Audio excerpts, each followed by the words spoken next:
Hello everyone, it's Adam here. In today's video we're kind of doing a combo. What we have here is a final drive guard. It is an eBay Chinese knockoff of the Touratech final drive guard, which costs $249. And I actually bought this used for about 20 bucks. But the hardware that it came with didn't quite fit into this hole here. I had a lot of issues. I'll try to remember to put an overlay picture here of the situation I had where the bolt was basically sticking out of the final drive. It really kind of did a little bit of a number on the inside of here. I mean, it's just a visual thing. I mean, this is a really meaty component, but either way, I stopped what I was doing and pulled out, and here we are. So I told the Touratech and I said, I've got this guard here that fits, just like that. I'm wondering if their final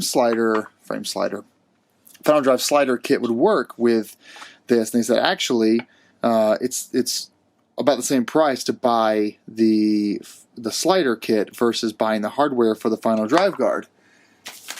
So that's how we arrived at this. So it's kind of a combo video, right? We're going to do the final drive guard, which is a $249 part from Touratech, or you can buy from eBay, plus an $80 slider kit. So kind of an expensive mod for something that started off as kind of a joke, or not a joke, but hey, this will be fun to do on a weekend. And here we are, spending a total of $100 total for both of these parts. Much cheaper than if I bought the final drive guard, new from Touratech, but here we are. So I think this is a T30 that we're going to remove this bottom bolt here that holds the guard here in the back. Let's go ahead and do that, and then we'll get back to you. All right, T30 removed that bottom bolt there, just the bottom one. We're using our pick here to get into here and pull this piece off, just like that. Boom, but don't lose that piece though. Okay, so I followed their instructions on the diagram here and assembled this in that order. So what we have is our final drive guard, which I should actually clean all this off before I install it. But, all right, I think the step I decided to take here is put the bottom piece in first. Push that in just a little bit. Then you're going to put this piece, the silver piece, in next, unassembled. Put it in pretty deep, basically flush with the bit there.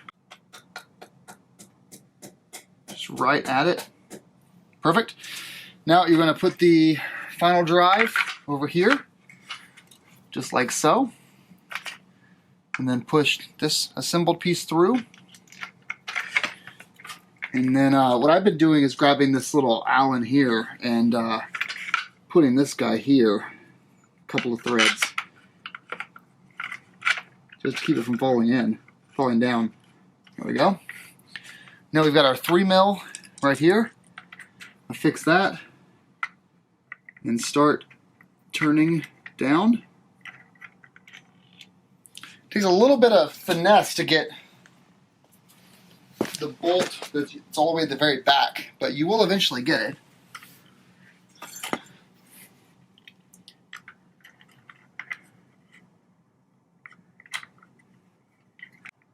Now we have that threaded. So now we're just going to use our 3mm to tighten the whole situation down.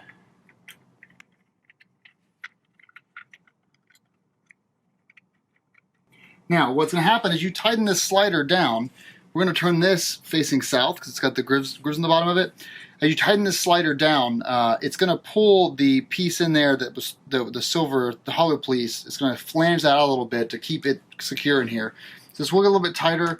I wouldn't over tighten it because it's going to make it hard to remove. But that's a little bit. That is still loose. See this? So let's not go any further. And what we're going to do is we're going to push the silver piece in a little bit further, not the bottom piece, but the flanged hollow bit. It's going to go in a little bit further. Now a little bit deeper, and I know this is making the video a little longer than I want it to be, but it really is about getting this silver piece in deep enough where it is a snug fit where it won't rattle loose.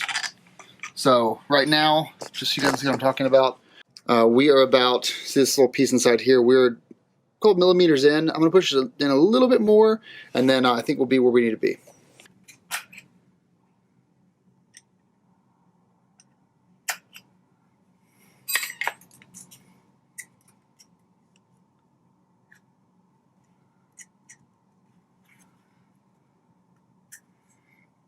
That looks pretty good.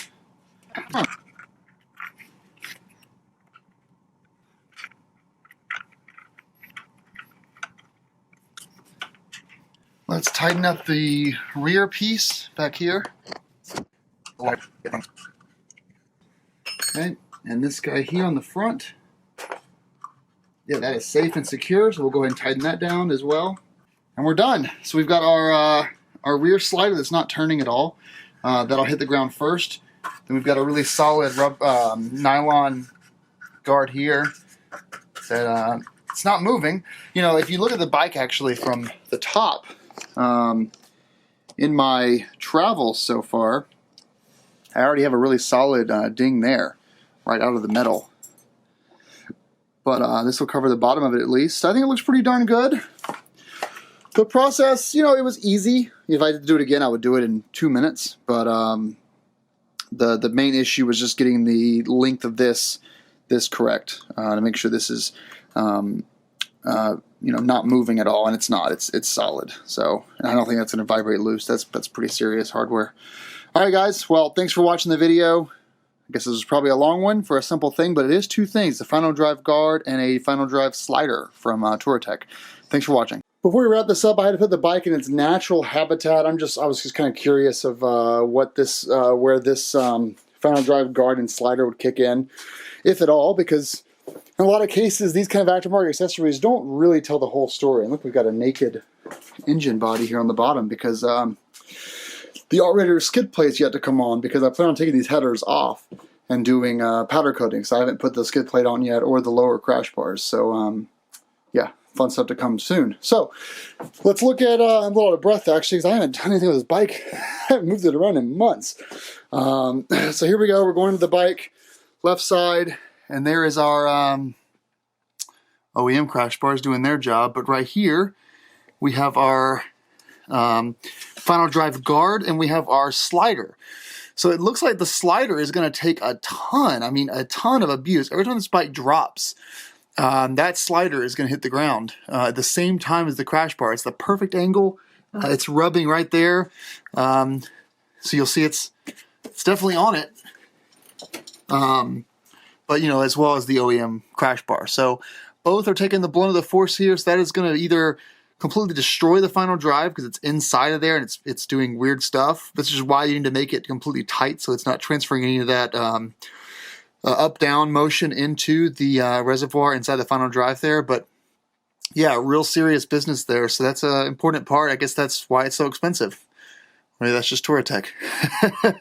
But yeah, so I'd show you guys that before we close out the video here. And bike is on its side. Better get it back up. It's a sleeping GS. Bye, guys.